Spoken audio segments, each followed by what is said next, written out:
Hello to all of you Foxborough faithful. Thank you for joining us here on this post-game episode of All Patriots Talk. I'm Mike Debate alongside Ethan Hurwitz. We represent New England Patriots on SI, and we're your co-hosts here on All Patriots Talk, powered by All NFL Talk. Make sure to hit that subscribe button on YouTube. Find us wherever you get your podcasts. Always want to make sure you're getting the latest episode as soon as it's available.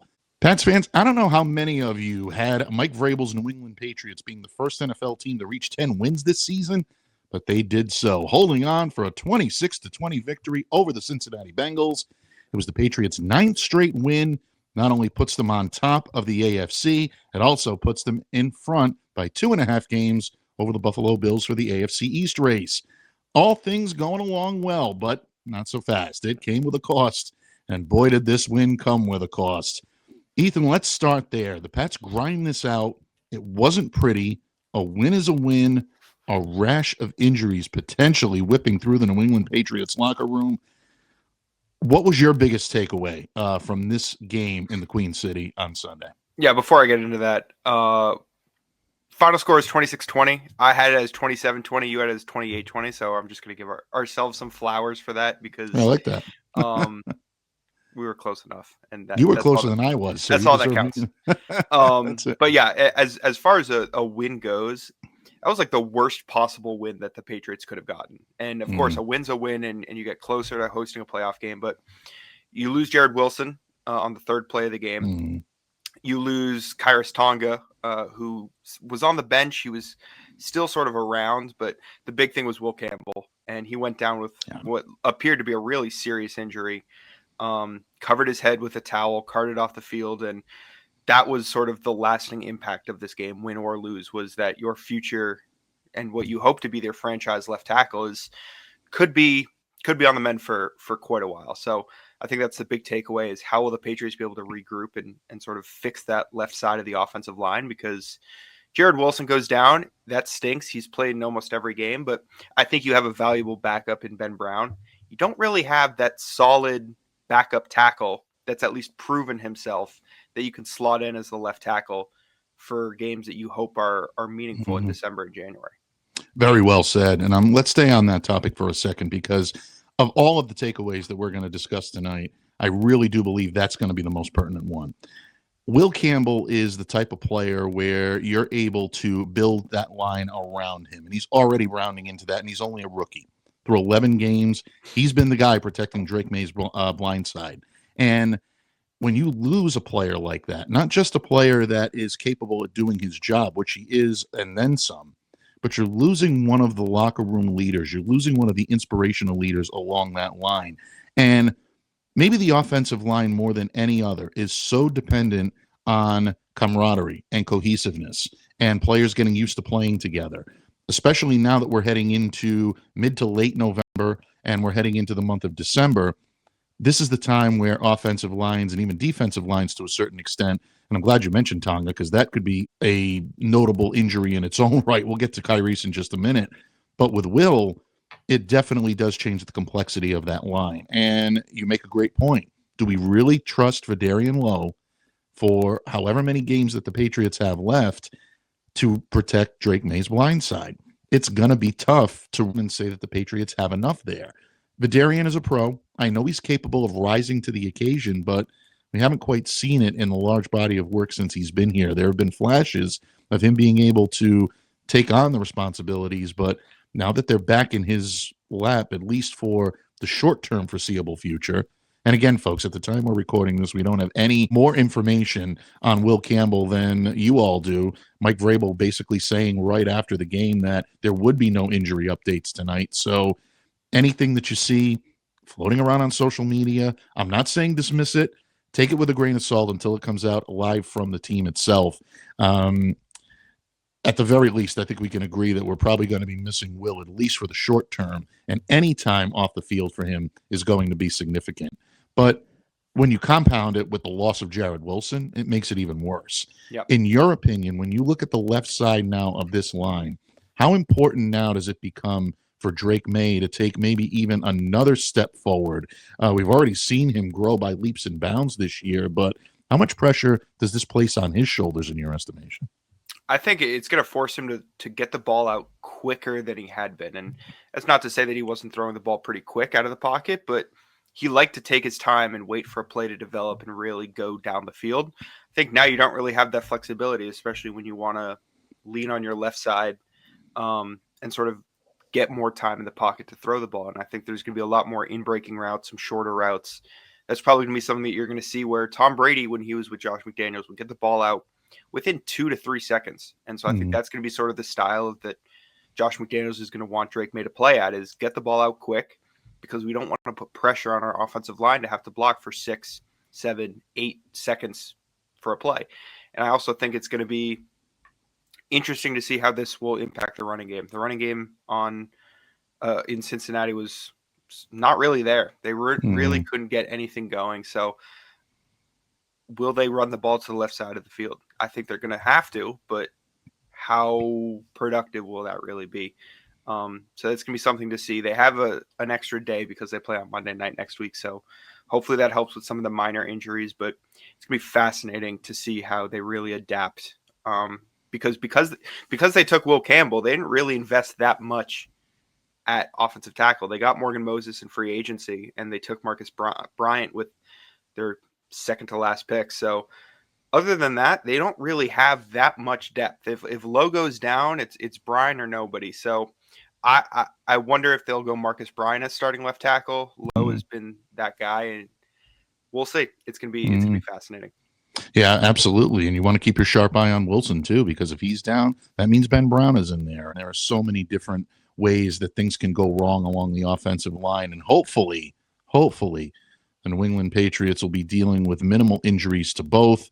And we certainly hope for a speedy recovery for both. And hopefully we can get them back on the field as soon as humanly possible, especially that left tackle position, which is all important for Drake Maye and the offense. I'm not going to switch gears so much, but I do want to talk about Drake a little bit, because to me, this was one of those games where Drake struggled early. And we talk about the quicksand syndrome when it comes to quarterbacks. You start the game 3 of 7, you throw a pick 6.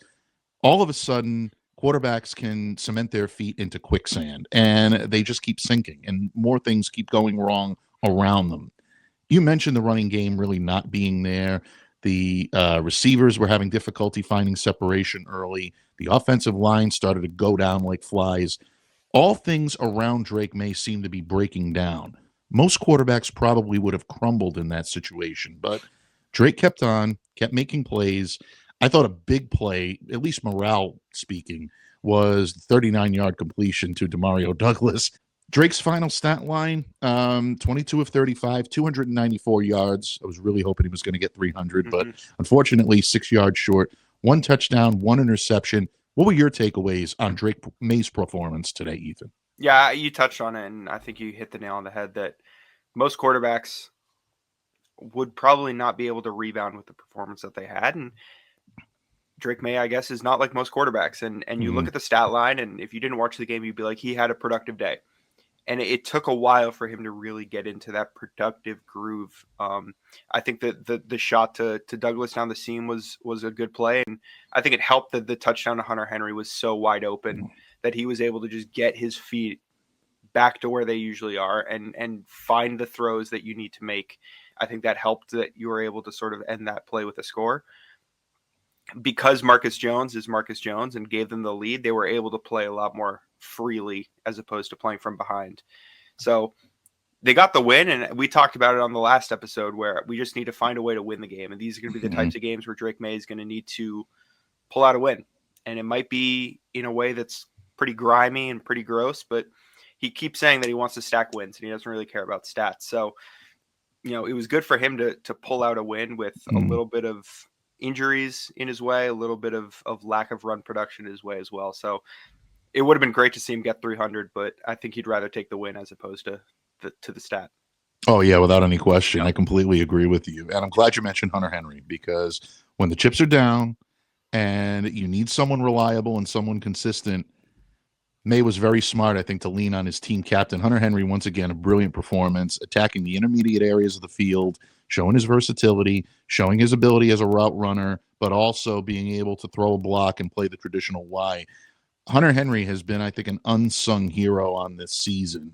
He may not get all of the glamour that some of the receivers or that Drake is getting. And believe me, all of these guys that are getting their laurels are deserving of them, folks. Patriots have played very well, and they've had some excellent individual performances. But Hunter is one of those guys that just goes in and punches his time card every single week. And this was one of the weeks where he did indeed stand out. And the Patriots needed him to stand out, and he delivered 115 yards on 7 catches. Of course, the touchdown in the second quarter, but to me, it was the 12-yard gain that set up that touchdown that really kind of set the tone for Hunter Henry saying, okay, we're struggling right now. Lean on me. I'll be there for you, and this is going to help pull you out of it. How much do you think Hunter Henry's influence helped Drake Maye come out of his early first quarter funk today? Yeah, it was Henry and Austin Hooper, and I think the thing that one of my favorite sayings when you have a rookie quarterback is tight ends is a rookie quarterback's best friend. So we know that Drake Maye isn't a rookie quarterback, but he's still fairly early in his NFL career that you can rely on tight ends a lot to really get your feet wet and find the throws that need to be made. And the top 2 receivers of the day were Henry and Hooper. So I think it's really good that you have those type of pass catchers that can also impact the run game as well with their blocking. And Hunter's that type of guy where you don't need him to get 15 catches for 170 yards and 4 touchdowns. Like, he's just not the guy that will put up those stats. But when he does get the ball thrown his way, he's sure-handed. He's not dropping many passes. He can rack up yards with the best of any tight end in the league. And it helps when you don't have Stephon Diggs getting 8 catches a game, or Kayshon Boutte's not that big of a factor. Demario Douglas, other than that big play, isn't getting all the passes thrown towards him. So when the chips are down, you're going to go to the most reliable players, and you could probably say Stephon Diggs and Hunter Henry are your most 2 reliable players, and they were the ones that came up big when you needed to get those big plays. Excellent. Very well said. And again, when you need those types of plays, like Ethan just said, you go to your veterans, you go to the guys who have been there before that have helped you through it. And Hunter Henry is always one of those guys that is there. And a tip of the cap to Austin Hooper as well. I'm glad you mentioned Austin because he continues to be, I think, a very under the radar type player on this team that really I don't believe the Patriots would have the success they have without having Austin Hooper. And me being a Jaws fan, I just like yelling Hooper every time he scores or makes a catch. I always find that funny. And I know a lot of you out there do as well. I'm going to switch gears here just for a moment because I don't want to neglect the defense. Patriots defense surrendering 20 points. We knew it was going to be a difficult time without Milton Williams in the lineup. At times, they looked like they did miss him, but there were times where it looked like guys were stepping up, making plays.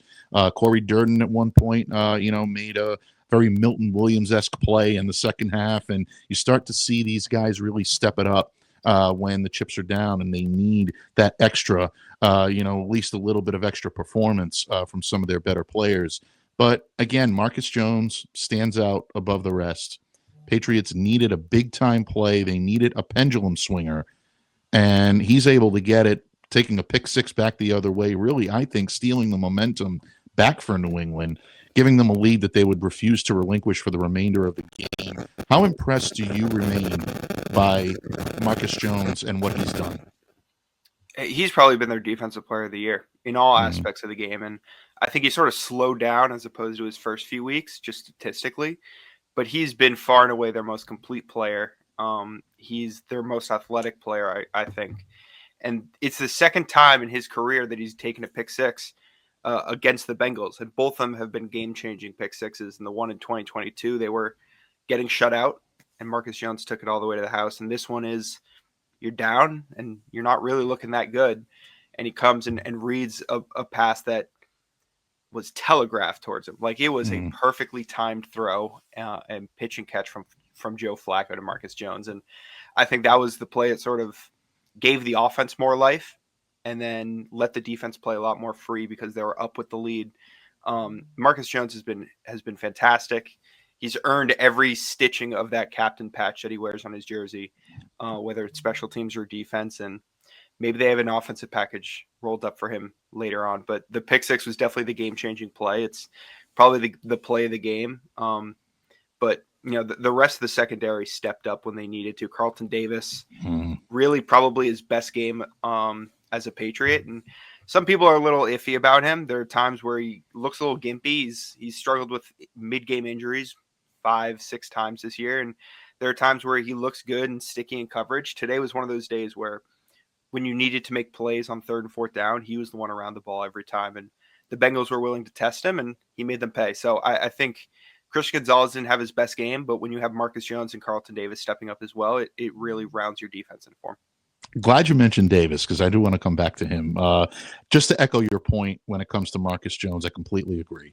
I'd love to see them dial up an offensive package or two for him, because he does have that ability, and he can be a game changer in all 3 phases, not just on defense and on special teams in the return game, but we've seen him have success before, so to speak, when it comes to offense. So maybe Josh has got one of those under his sleeve for the next few weeks. Who knows? I'd love to see him dial it up against Buffalo again. I think that'd be hilarious. But bottom line, he has been one of your defensive MVPs and deserves a lot of the credit for what he did. He just seems like he's seeing the ball. He's getting a better jump on the ball this year than he has in years past. And I think that comes from experience and confidence in his ability. Carlton Davis is interesting to me because one thing that I heard coming over when he first signed here in New England, and I heard this from Detroit media and Detroit fans, and they said he's got a little of that "don't make him mad" in him. I saw that today. I think everybody saw that today. It came up really big in the last couple of drives. Is this something that you believe that Carlton can build on from here? Can he build more of a reputation as being more of a thumper, do you think, we march toward the playoffs? Because I think the Patriots could use a little of that swagger and a little of that pop in the secondary. Yeah, I was going to say the Patriots need that. Christian Gonzalez is sort of the Stephon Gilmore quiet type that will just get the job done.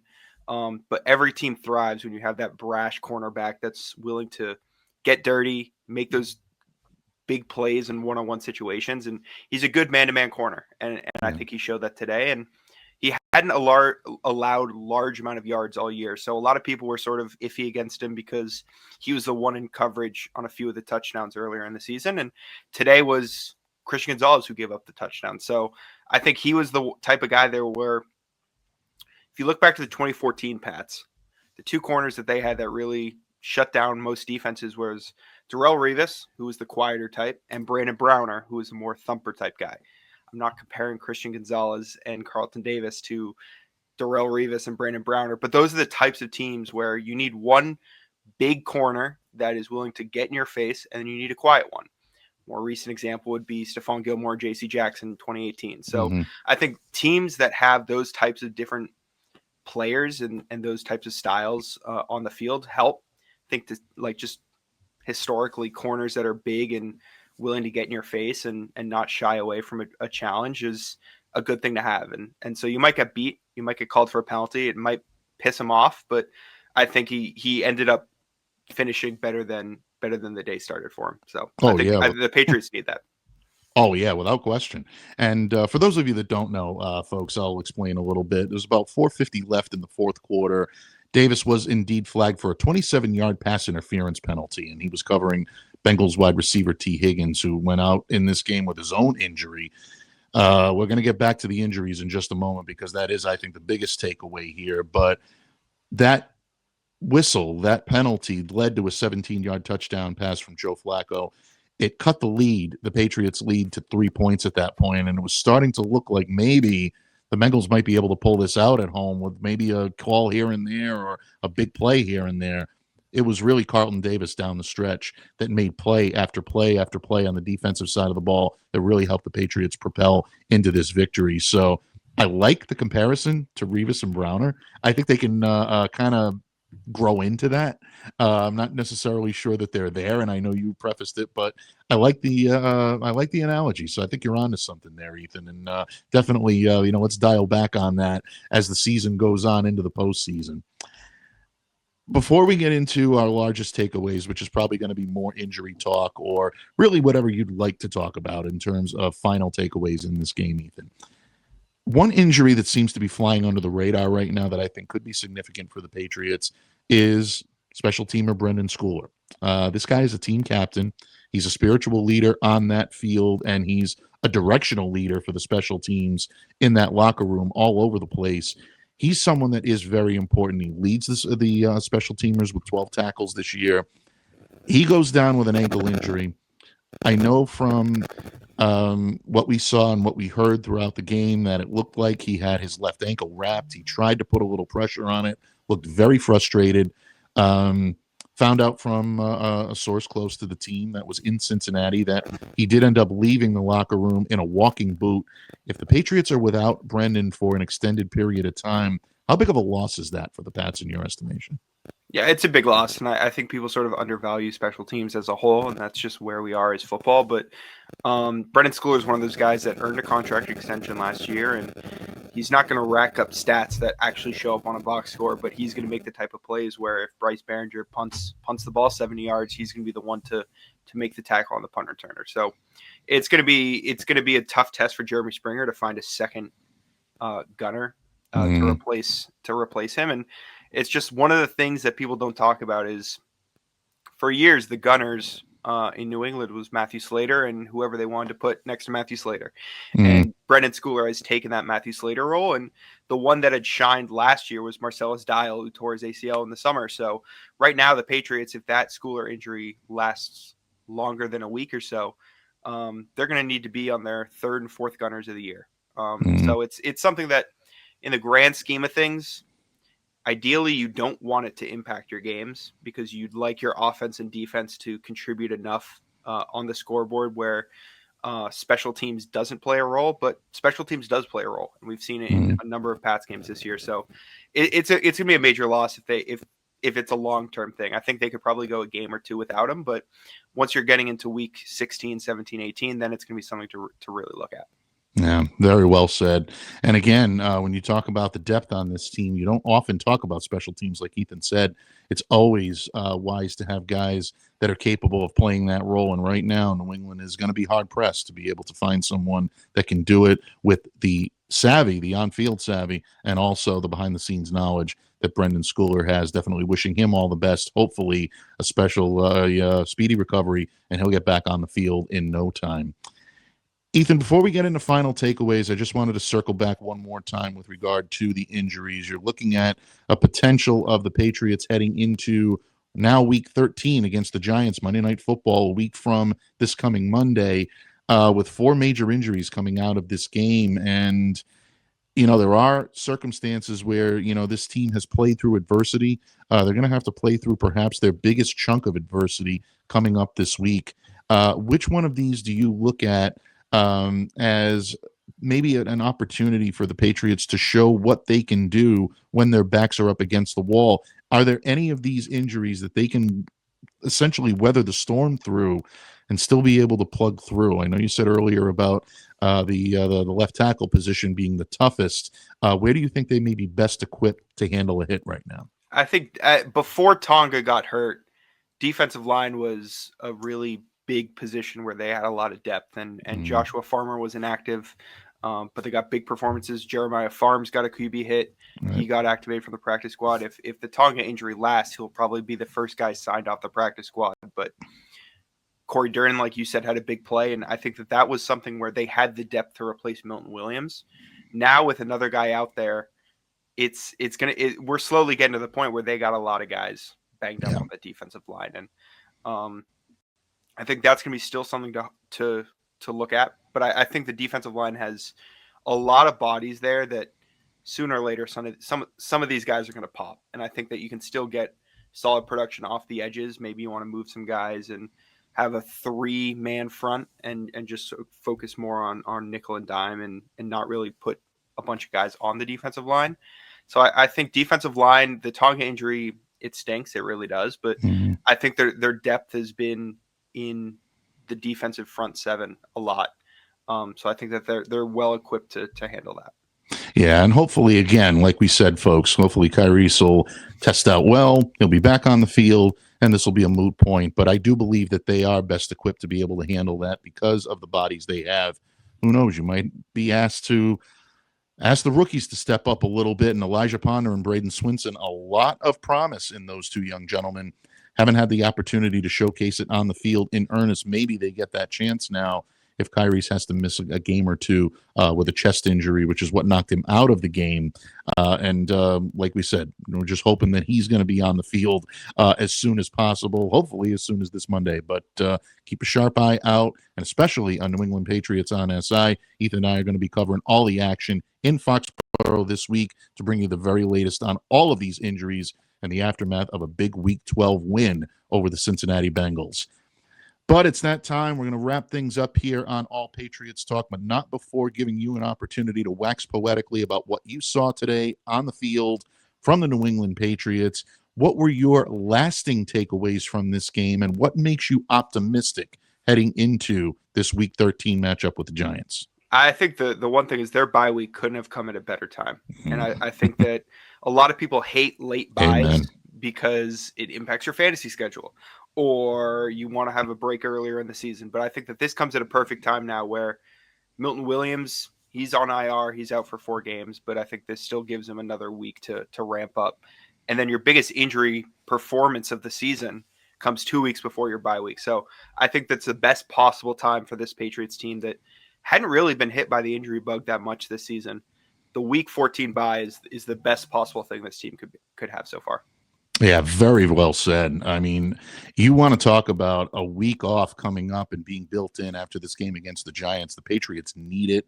They have the latest bye in the NFL this year with some other teams as well. They're not the only ones with the bye that week, but it will be a well-deserved break for this New England Patriots squadron. And look, you need these guys to get healthy. Buffalo Bills, that's going to be a tough game. I know a lot of people are saying, Pats are up 2.5 games. Let's ride the wave through the division. It's fun to see the Bills in second place right now if you're a Pats fan. I'm not going to lie and say it's not, but don't think that team is completely done. There's still stuff left in the basement when it comes to the Bills. They'll be formidable. Baltimore Ravens are starting to round back into form. They came up with a win. They're 6-5 now. That Bills and that Ravens game are going to be very difficult for the Pats to overcome. So 2 big games. They're going to need all hands on deck. Hopefully, they have as many guys healthy for that matchup as possible. To me, the biggest takeaway and the most thing that makes me optimistic heading into Week 13 is the Patriots' ability to take the hits and keep moving forward. We saw so much of that in this game, whether it be Drake Maye starting tough and having difficulty and then overcoming that and having a pretty decent game from there on in. I think that was one example of this team taking some adversity and turning it into positivity. One that surprised me a little bit was their aggressive play calling in the second half. The Patriots entered this game 13 of 16 on 4th down attempts. And I know you probably know the one I'm talking about here, folks. It's a 2nd and goal at the Bengals' 11-yard line.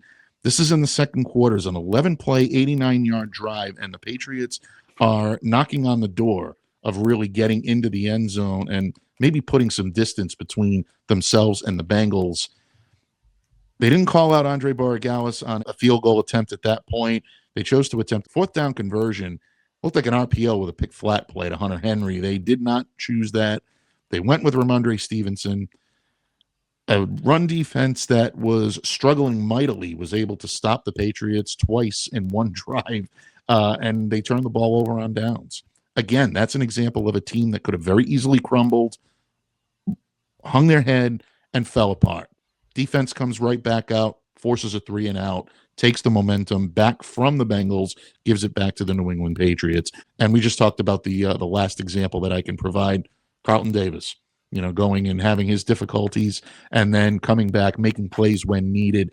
Patriots are going to need to do that. This may be a situation where they are, unfortunately, dealing with adversity, maybe through the injuries, maybe through just the wear and tear of the season, but they're going to need to put their best effort out in these last few games, not only to keep the momentum, but also to hopefully earn a prime playoff spot and head into the playoffs with a lot of momentum. Ethan, it's always fun to break down wins. We have not broken down a loss yet here on All Patriots Talk, and we're loving that. Any parting words of wisdom for our adoring public before we head out for the night? Anything that you want to add about this Week 12 victory over the Cincinnati Bengals?